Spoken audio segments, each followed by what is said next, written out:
Bueno, esta semana el diálogo nacional ya se inició. Eso fue pues una promesa de campaña de Abinader y también en su discurso 100 días fue muy enfático a la hora de hablar de que la Constitución la iba a dejar blindada. Veamos los puntos y vamos a tratar el tema de que este diálogo será exitoso o no. Bueno, para este debate tenemos a Francisco Domínguez Brito, dirigente político del PLD, Farideh Raful, senadora del Distrito Nacional por el PRM, Pelegrín Castillo, congresista y dirigente político de la Fuerza Nacional Progresista, y Lady Blanco, coordinadora general de Participación Ciudadana. El tema es si este diálogo que se pretende va a ser exitoso o no va a ser exitoso. Vamos a comenzar, Farideh, ¿va a ser exitoso o no? Yo pienso que sí, que hay una buena coyuntura política de participar en la mesa del debate, que la sociedad ha madurado, que los actores políticos se han sentado para definir algunas estrategias de manera conjunta y que el gobierno del Partido Revolucionario Moderno tiene la intención de asumir parte de todas las sugerencias hechas por los principales actores del sistema político nacional. Ok, Farideh, en este caso, Francisco Domínguez Brito, he leído que tienes algunas dudas sobre este diálogo nacional que se pretende en este momento y se ve más como una forma de llamar la atención y de mantener al país entretenido con otra cosa. ¿Qué piensas tú? Lo primero que tenemos que hacer es todo lo posible para que el diálogo sea fructífero y sea exitoso. En segundo lugar, abordar en el diálogo aquella problemática que más afecta la República Dominicana. De parte del Partido de la Liberación Dominicana, queremos hacer mucho énfasis en dos problemas básicos: el tema del empleo y los jóvenes y el tema del costo de la vida. Cómo nosotros poder contribuir en ese diálogo a que los sectores más necesitados en este momento de crisis puedan disponer de un mínimo de dignidad en lo que concierne a la cotidianidad en sus hogares. Pelegrín, estaba leyendo que al principio el presidente había hablado de 12, se logró en la primera reunión 13, pero acabo de oír de que pretendes aumentar el problema de la migración. Los temas nunca van a terminar. ¿Crees que sea oportuno tocar ese tema en este momento, Pelegrín? El diálogo yo creo que debería acotarse a temas realmente más prioritarios. Y personalmente tengo un cuestionamiento a la agenda que se ha hecho. Creo que es una agenda trunca, donde temas fundamentales para la seguridad del país, para el destino del país, han sido excluidos. Y hay otros que están planteados de manera dispersa. Por ejemplo, la reforma del sector eléctrico, la reforma del hidrocarburo, en dos mesas diferentes, cuando lo que debería haber es una mesa para discutir una agenda de seguridad energética. Pelegrín, la parte que tú dices que es vital es la parte migratoria y de la seguridad nacional, porque no se han tomado, según ustedes, los controles. ¿Insistes en que debería ser entonces el tema 14?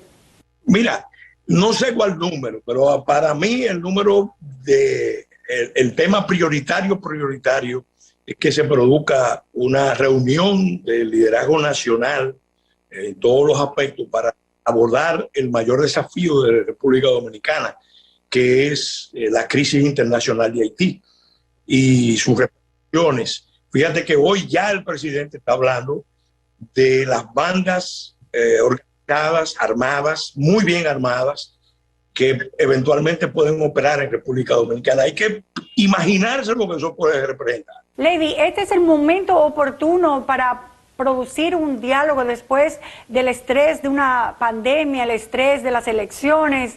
Este es el mejor momento para producir eso. Mira, nosotros creemos de participación que sí, hay una sociedad que ha entendido el concepto de la democracia en su justa dimensión a raíz, como ustedes saben, de la misma suspensión de las elecciones, que ha motivado a que esa sociedad ejerza un verdadero control social. Entonces, lo que sí nos llama un poco a la preocupación es que sabemos que todas esas reformas son necesarias y prioritarias, pero a este gobierno le quedan 2 años de ejercicio en el marco de esto entendemos que el gobierno tiene que abocarse quizás a priorizar de esas 12 reformas, 13, porque se ha agregado también la reforma del sistema electoral, ¿cuáles de esas reformas serían prioritarias?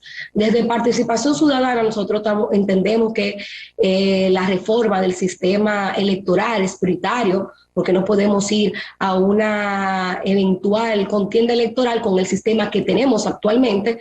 Y también quizás, y muy importante, es la reforma constitucional para dotar al Ministerio Público de independencia. Bueno, eso precisamente lo voy a preguntar a Farideh Raful, de esos 12 puntos que se establecen, Farideh, que muchos de ellos ya están cursando en el Congreso, hay comisiones elaboradas, como que son temas que ya se están tratando en otros aspectos y que serían necesario pues abordarlos en este diálogo que se pretende. Por ejemplo, de los puntos, Farideh, que tú consideras más importantes, el Ministerio Público puede ser el más álgido y el más delicado. ¿Qué crees? Totalmente de acuerdo, y fueron parte de las promesas de campaña que se hicieron. Hay que decir que el PRM estamos siendo totalmente cónsonos con ese plan de gobierno que se ideó, total y absolutamente. Por eso pienso que nunca va a ser una distracción este diálogo, al contrario, nos convoca para enfrentar nuevos desafíos. Y de los puntos principales está la independencia del Ministerio Público, está la revisión de la conformación del Consejo Nacional de la Magistratura, porque es parte del legado que queremos dejar de que haya una justicia verdaderamente independiente, haya más institucionalidad, no haya impunidad, que ha sido parte de esa lucha. Y desde ahí, pues entonces se desprende el tema de la modernización del Estado, de la reducción del gasto corriente para implementar en políticas sociales que redunden en una mejoría de vida, para la calidad de vida para la gente. Tenemos el tema, por ejemplo, de la transformación digital que está... Bueno, acabamos de ver, Farideh, que Leida nos dice que aun cuando ella dijo 2 años, realmente son 3 años, ¿verdad?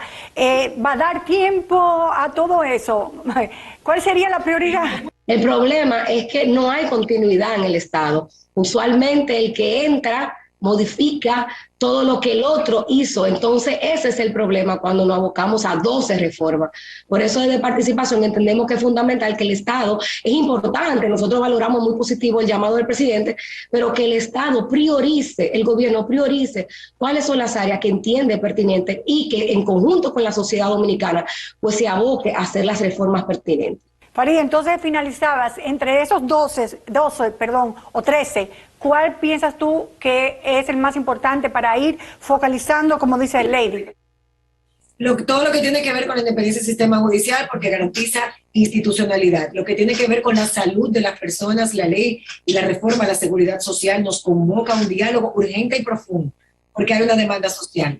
La modernización del Estado de la República Dominicana para poder hablar de gasto eficiente y de manejo de recursos también. El tema del agua y el sector eléctrico son para mí 2 temas fundamentales, porque sin esto no podemos elevar las condiciones de vida del ciudadano dominicano. Bueno, uno de los temas es el Ministerio Público y la preocupación de esa independencia, más que autonomía, la independencia del Ministerio Público. Usted, tú que fuiste Procurador General de la República, ¿piensas que definitivamente ese debería ser un puesto no político? Es tiempo de una segunda ola de reformas en la cual tiene que incluir al Ministerio Público y a la Judicatura.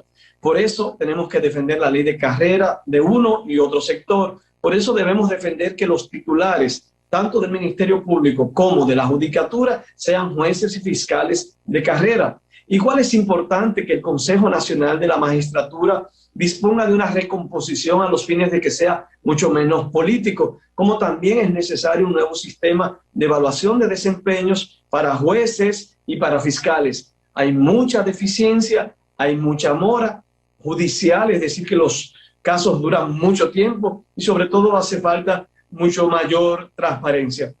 Esa es mi posición sobre este caso. En definitiva, lo que estableces es que el procurador salga de los mismos fiscales.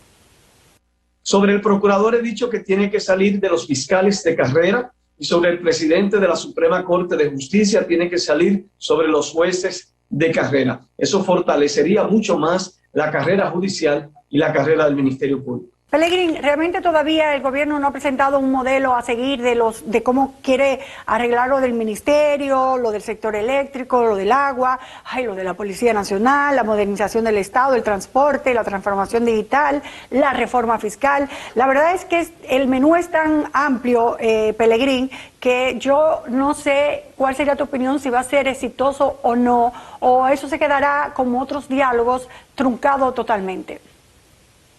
Bueno, lo cierto es que la reforma del 2010 fue la más amplia, la más participativa, la más abierta, la más discutida.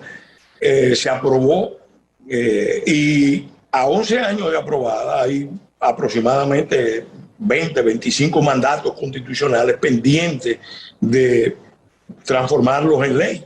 Entonces, volver ya a una discusión constitucional cuando no hemos cumplido con la Constitución del 2010, a mí particularmente me parece que no es pertinente. En cuanto al tema que se ha planteado con mucha insistencia de la independencia del Ministerio Público, la independencia de la justicia, yo creo que muchas cosas se pueden lograr sin necesidad de reforma, porque hay muchas cosas que están en la misma Constitución que sencillamente no se han puesto en práctica. Por ejemplo, el artículo 168 habla de las jurisdicciones especiales de alcance nacional. Si esas jurisdicciones se crearan, eso sería realmente muy efectivo. La inamovilidad del Ministerio Público se puede reforzar en la legislación ordinaria. O sea que no es necesario la reforma constitucional. Además, en última instancia, es un cambio cultural de las creencias, las actitudes y los valores. Y el presidente ha dicho que lo quiere hacer y lo está haciendo. Bueno, entonces continuemos en esa línea sin necesidad de tocar la Constitución, porque desde que se toca la Constitución se abre una caja de Pandora. Mira, con el tema de la reforma constitucional, nosotros entendemos que siempre va a haber cierto temor de la sociedad dominicana cuando se aborda el tema, porque uno asume inmediatamente que es para tratar el tema de la reelección. Y nosotros, como ustedes saben bien, tenemos una democracia débil, hemos venido con estilos de gobierno caudillista y eso alimenta también ese temor.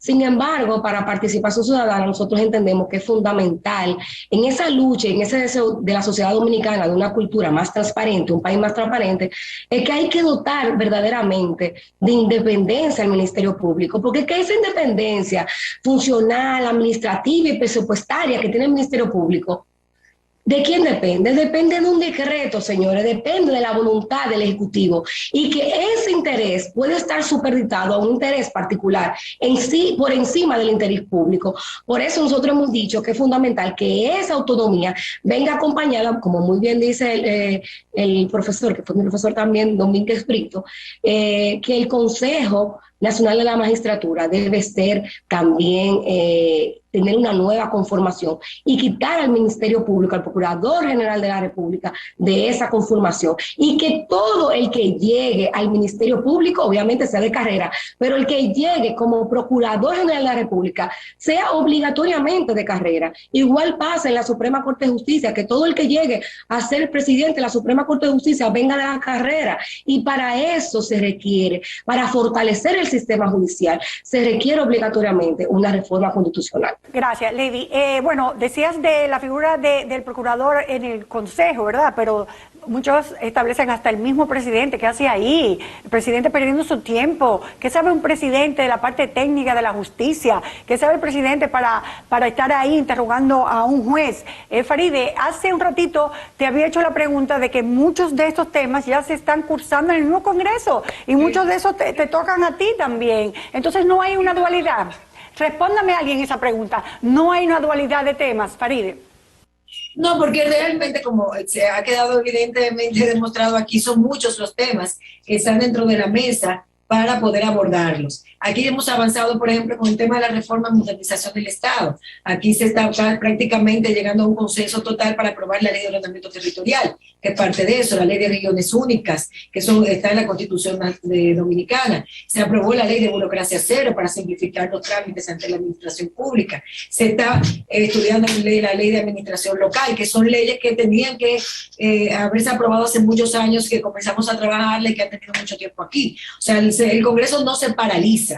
Ahora, hablando del tema de la reforma, sí quería decir algo importante. El tema de si la Constitución va a ser o no reformada, y coincido con Lady en ese tema, pero quería decir, va a surgir de los debates que se den dentro de ese diálogo nacional. Si se habla de la recomposición del Consejo Nacional, pues evidentemente, si nosotros todos estamos de acuerdo con lo que yo estoy de acuerdo, tendrá que ser reformada, con, por supuesto, tratando de amilanar el miedo que ha provocado lo que explicaba brillantemente Lady Blanco respecto a las reformas que han sucedido en los últimos años en la República Dominicana, que ha afectado un tema de aspiración para personas que tratan de prolongarse en el poder. Pellegrini, ¿piensas que sin ese gran mediador que pueda dirigir las conversaciones ante tantas apetencias e intereses y necesidades de un país, que se pueda lograr encauzar y focalizar los temas? Mira, la mediación siempre es muy importante. Cuando tiene mucha autoridad es a veces decisiva, pero en este caso hay una cantidad de asuntos que obligan al pacto, a la unidad, incluso temas que no se han planteado, repito, en la mesa de diálogo, que deberían plantear más prioritarios que todos los demás. Pero, de todas formas, el ejercicio vale, pero hay que decir que hay una reserva grande en muchos sectores de la sociedad, y no es infundada, de que ese ejercicio entonces termine en muchas formulaciones de propuestas y de compromisos y de otros compromisos y de nuevas leyes que se van a discutir en el Congreso de nuevo, y al final habrá sido un buen ejercicio de entretenimiento. De dialéctica, de pura dialéctica. Lady, al final, para ya finalizar, porque ya tenemos una idea bastante clara de la opinión de cada uno de ustedes, ¿el diálogo al final tendrá éxito o no? Pellegrini dice que va a ser como todo al final, que va a ser algo que quedará como parte mediática nada más. Lady. Mira, yo espero que sí, porque al final todos queremos la construcción de un mejor país, y a través del consenso es que se logra políticas públicas que realmente impacten a la gente. Entonces, yo tengo la esperanza, yo tengo 2 niñas pequeñas y tengo la esperanza de que puedan construir, que este diálogo lleve a un futuro más promisorio. Dentro de 20 años o 40 es posible que sí, que ya puedan disfrutar de algo de ese diálogo. No, tenemos todos muchas esperanzas. Faride, bueno, sabemos que vas a decir que sí, que es muy positivo, pero hay mucha duda, y sería para el presidente Abinader un riesgo político de que esto se termine en un bla, bla, bla, bla. En un riesgo, sin tomar los riesgos, no hay conquistas. Aquí hay reformas estructurales de seguridad social, de salud, de reformas impositivas, de transparencia, que solamente se logran abocándonos todos a lograr consensos acerca de las mismas. Un solo gobierno, un solo partido político no puede determinar todas las políticas que se van a desarrollar en beneficio de todos los dominicanos. Es sano la construcción de la democracia en base a todas las voces disidentes para lograr hacer cosas que impacten a la colectividad y a la mejor calidad de vida de los ciudadanos dominicanos. Francisco, ¿por qué un partido va a apoyar un diálogo nacional puesto en el tapete por la oposición? No solo vamos a apoyar, sino que vamos a hacer todo lo humanamente posible para que de ahí salgan resultados en provecho de la sociedad. Lady hablaba de sus 2 hijos. Nuestro partido promovió mucho la discusión de la calidad de la educación, tanto en el sector público como en el privado. Es uno de los grandes puntos respecto al pacto educativo. El otro gran punto tiene que ver con el pacto eléctrico, que recién se firmó y que hoy drena los recursos y los fondos públicos. Vamos a hacer todo lo posible, te reitero, como partido, como políticos, para que todo lo que salga de ahí sea en beneficio de la población. Yo creo que eso es lo que espera la población de nosotros. Pellegrini, ¿cómo cuánto tiempo le das a ese diálogo nacional? ¿Cuánto tiempo va a llevar ese diálogo nacional? Si nos vamos a fijar como meta que hay que concluir todo, eso puede ser interminable. Si se trata de una visión pragmática de ir despachando los asuntos donde haya más consenso, donde haya más acuerdo, bueno, puede ir produciendo resultados próximamente, y al final los temas más difíciles se quedarán Eso puede tomar más tiempo. Oyendo a Pelegrín ahora, tengo una última pregunta que quiero que sea breve porque nos pasamos de tiempo ya. Y es que no sé por qué hablando con Pelegrín ya la teoría de la conspiración me llegó a la cabeza. Y es referente a que posiblemente esta idea del diálogo ahora solo sea para ellos lograr el consenso a la reforma fiscal integral que necesita el país. Y que va a ser un punto tan difícil para el gobierno que quiera realmente meterlo ahí y que sea por consenso y que la responsabilidad sea de toda la ciudadanía y no del gobierno. Eso es lo que está metiendo ahí el interés principal, sería ese. Esperamos que el motivo no sea la reforma fiscal, eso sería un engaño. El PLD ni nosotros vamos a apoyar ningún impuesto a los más pobres, la extensión de la base del ITEVIS tampoco, nada que perjudique los sectores productivos. Y si ese sería el fin, yo creo que sería un gran error del gobierno. Este es un momento de apoyar a la población, no de quitarle más recursos que tanta falta le hace. No, realmente no. De hecho, hoy mismo el presidente de la República se expresó diciendo que una reforma fiscal tendría que ser para que paguen los que más tienen, los que más producen. Bueno, pero aprovecharía el consenso ahí para discutir ese tema y que salgan de ahí los argumentos para la reforma fiscal. No, bueno, claro, la reforma fiscal es parte del tema porque lo sano y aquí en el Congreso que tiene que aprobarse lo hablaremos con la mayoría de los congresistas que están aquí representando sus partidos políticos, pero no nada que cargue directamente a los ciudadanos. Tenemos que unirnos en eso porque hemos vivido un año muy difícil. Muchas gracias a los que han participado en este pequeño foro que hemos hecho sobre si va a ser exitoso o no este diálogo promovido por el presidente Abinader. Muy buenas noches y nosotros vamos a continuar con el programa.